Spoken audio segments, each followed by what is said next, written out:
C'est une nouveauté qui va faire parler d'elle bien au-delà du seul plateau de Savoie-Grand-Revard. La FECLA inaugurera sa piste multi-activité et son stade de tir pour le biathlon dans le courant du mois de novembre.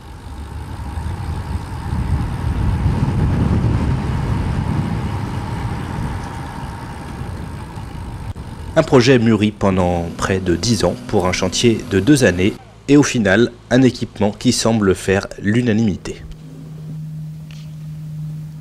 Ce stade a effectivement été pensé de longue date avec les sportifs, mais également avec les gens de l'ONF, de la commune bien sûr.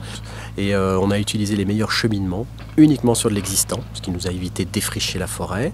On a élargi à certains endroits, on a réengazonné à d'autres.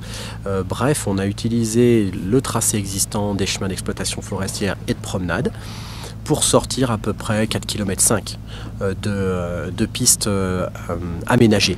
Une piste qui fait bien sûr le bonheur des sportifs qui trouvent ici un parfait terrain d'entraînement, mais aussi un nouveau site de compétition, été comme hiver, les championnats de France de biathlon et de ski de fond sur neige étant déjà prévus pour le mois de mars 2015. Je viens du ski club de Boisé-Champagny. On s'entraîne souvent l'été sur les routes parce qu'on n'a pas trop d'accès sur les pistes de ski roue comme ici à la FECLA. C'est toujours mieux de venir ici sur une vraie piste de ski roue. C'est bien, elle est bien vallonnée, on peut faire beaucoup de boucles et puis on peut faire tous les pas qu'on connaît en ski parce que ça change tout le temps de profil. Mais au-delà du ski et de la compétition, tout l'intérêt de cette piste réside dans son caractère multi-activité et multi-public, son accès étant autorisé pour tous, amateurs de la glisse, famille ou promeneurs.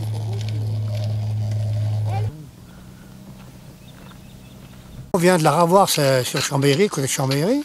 Et là, quand je suis arrivé ici, j'étais étonné de voir ce qu'ils ont fait. J'étais surpris. C'est un beau truc quand même. Hein. Je vois que pas mal de jeunes qui s'entraînent. C'est très bien qu'ils ont fait. Puis tout le monde en profite.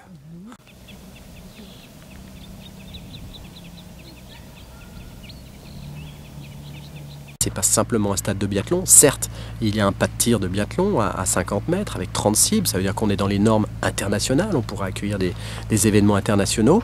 Mais c'est également pour de la promenade douce. Donc on a créé des cheminements sur les côtés.